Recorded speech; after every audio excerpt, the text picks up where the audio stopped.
Hey everyone, it's Amy. Today let's take a look at the 10 abominations, or the 10 abominable crimes of ancient China, and the reasons behind them all. These were the 10 crimes that were considered the most heinous and unpardonable. And at the end of the video, we'll also explore the forms of punishment sentenced for these crimes. So first of all, let's take a look at its history. These laws first took shape in the Northern Qi Code, 北齐律, during the Northern Qi dynasty, roughly about 1500 years ago. Initially, it was called the 10 Articles of Serious Crimes, 重罪十条, and then later the Sui dynasty formalized it as the 10 Abominations, 十恶. During the Tang dynasty, senior officials such as Zhang Sun Wuji and Fang Xuanling officially incorporated them into the Tang Code. And from there, the system of the 10 abominations lasted until the end of Imperial China in 1912. So what made these crimes or offenses so unforgivable? Well, that's because they directly threatened the 3 pillars of imperial rule in ancient China. First, the undebatable authority of the emperor. Second, the ethical structure of the family and clan. And then lastly, the fundamental moral principles that defined how people should treat each other. And these pillars reflected Confucian moral philosophy, which deeply influenced how laws was structured in later dynasties. The 10 abominations can be broadly divided into 3 main categories. The first category was actions that directly targeted imperial authority, such as threatening the safety of the emperor and stealing or damaging sacred imperial properties. The most severe crime in this category was plotting rebellion, 谋反, which meant plotting to overthrow the court or usurp the throne. And not only is this the most severe in this category, it's also the most deadly one in all of the 10 abominations. So obviously, it would carry the most extreme penalties. It typically carried capital punishment, and in the most severe cases, rebellion could trigger collective punishment under the principle of 连坐, called extermination of the 9 clans. I'll talk more about these punishments later. Now, not all rebellion would trigger the punishment of the 9 clans, because for obvious reasons. When an imperial family member commits the act of rebellion, obviously the emperor will not order the punishment and have the rest of the imperial family executed. So when a prince or other imperial families rebel, most of the time they were exiled and can never return to the capital. Like the crown prince Li Chenqian, he rebelled against his father, Emperor Taizong, and was exiled. In some cases, some princes were sentenced to death by poison. And another dark side of this offense is that accusations of rebellion were often a powerful political tool, especially when emperors needed to eliminate powerful officials. Okay, the next crime was Great Sedition, 谋大逆, which was destruction or robbing of imperial ancestral temples, mausoleums, or palaces. Now, you might ask, how much threat can this cause? Well, in the ancient Chinese mindset, ancestral temples and tombs represented the emperor's roots and lineage. So damaging them was not just vandalism, it was an attack on the emperor's legitimacy and sacred lineage. So that's why, legally, it was treated as comparable to rebellion. For instance, the looting of the eastern Qing tombs by Sun Dianying during the Republican era would have been a classic case of the Great Sedition during the Qing dynasty.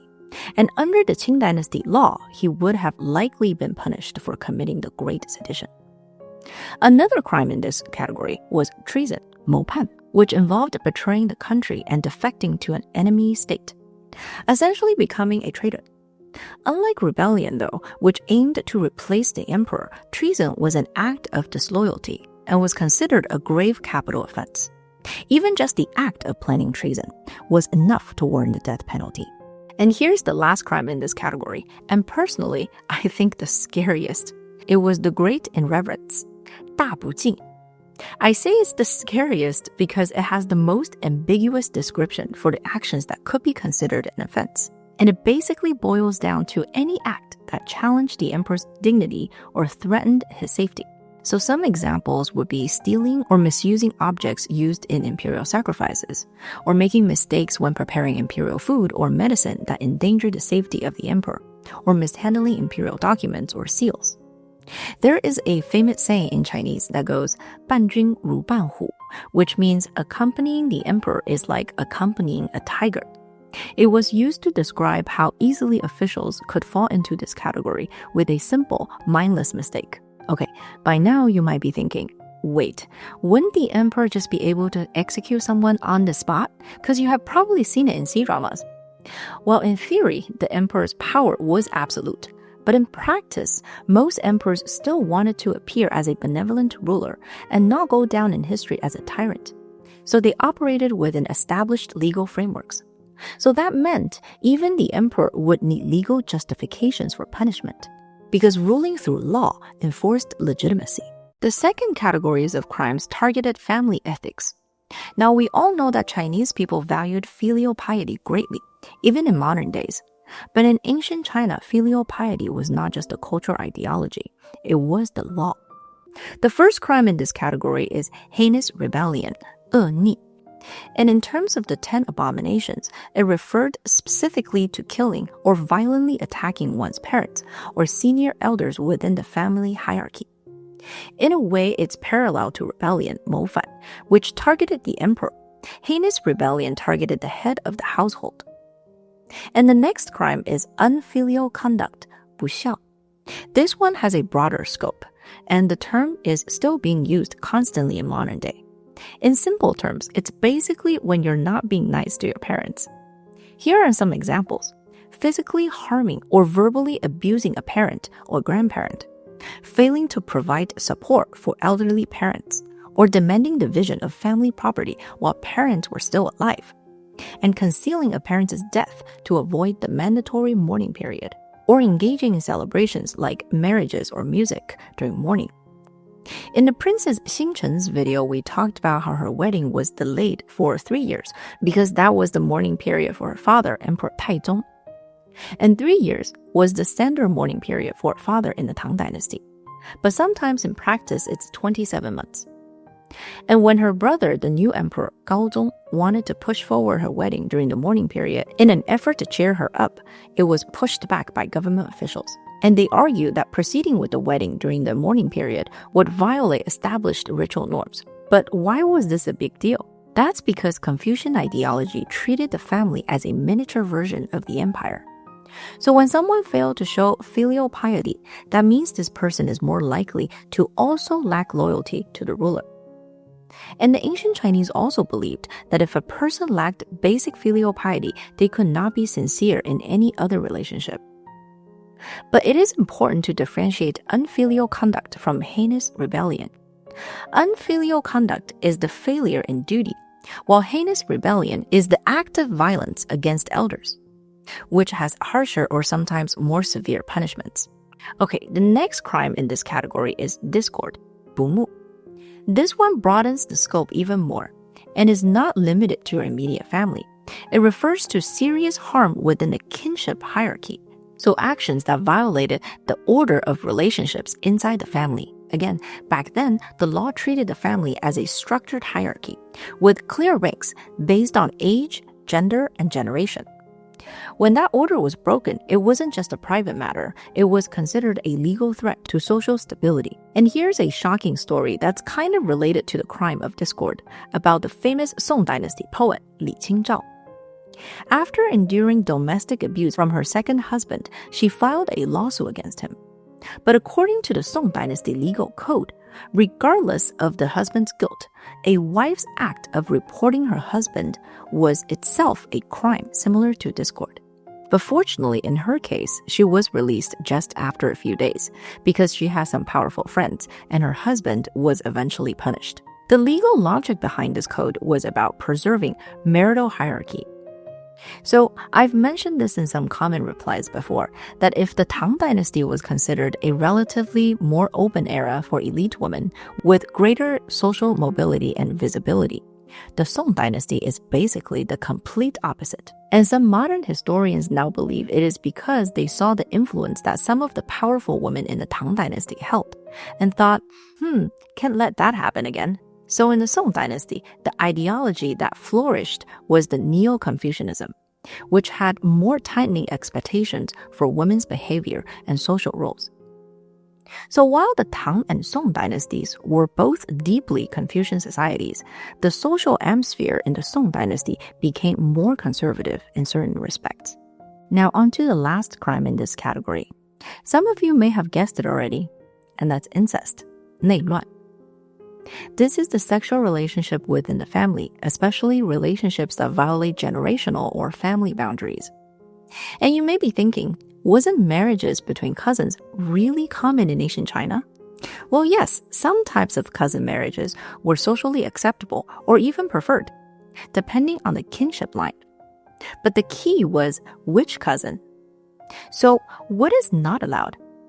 Your father's brother's children and your mother's sister's children. Because they belong to the same family line, especially on the father's side, they shared the same ancestral line and were considered too close. And what was allowed was your mother's brother's children and your father's sister's children. One example was Princess Xingchen. Taizong bestowed the marriage between her and her cousin Jiang Sun-quan, and he was the son of her mother's brother. Another famous and controversial example was Wu Zetian. She first entered the imperial harem as a concubine of Emperor Taizong, and later became the consort and eventually empress of his son, Emperor Gaozong. Now, under strict ritual hierarchy, a father's concubine belonged to the senior generation, which was why this marriage faced a lot of criticism from the court. However, because the reigning emperor himself authorized and legitimized the marriage, it was not prosecuted as a crime. Imperial authority ultimately determined legal boundaries.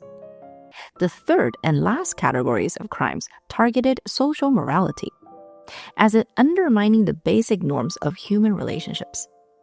And the first crime is unrighteousness, 不义. So this one is tricky because it doesn't really translate well into English. It's referring to severe violations of moral obligations within hierarchical relationships, especially when a subordinate harmed or betrayed a superior. So it's more like heinous rebellion or unfilial conduct. But instead of harming your own parents, this is toward a superior. So for example, a soldier harming his commanding officer or a student harming his teacher. The core issue wasn't just violence. It was violating social hierarchy. And just like with heinous rebellion and unfilial conduct, this is one of the 10 abominations because Confucian society was built on righteous obligations, and it counted on everyone acting according to their assigned role in the society. Okay, the last crime is probably the most disturbing, and that is depravity, 不道. And this one is not about hierarchy, it's about inhumanity. So the literal translation is against the way or against human decency. In the context of the 10 abominations, it refers to the acts of extreme cruelty or moral monstrosity. So it's crimes that are so brutal and they violated basic human conscience. Some examples are to murder 3 or more innocent people or to desecrate a victim's body, and witchcraft or curses to harm others. In the classic novel Dream of the Red Chamber, 红楼梦, concubine Zhao's attempt to harm Wang Xifeng and Jia Baoyu using witchcraft would likely have been classified under this crime. So what happened if someone was convicted of one of the 10 abominations? Well, the standard punishments of the Tang Dynasty were the 5 punishments, 五刑, and these penalties were designed to increase in severity with varying degrees for each. There's the beating with the light stick, 吃, which is usually 10 to 50 blows. And then there's the beating with the heavy stick, 杖, and that's 60 to 100 blows. After that, there's penal servitude, 屠, and that's forced labor ranging from 1 to 3 years. And next is exile, and finally, death, or capital punishment. Now, the 10 abominations were defined as capital crimes, and the punishment was almost always death. And there were also many extreme variations of the death penalty, intended to be public spectacles to deter others from similar crimes.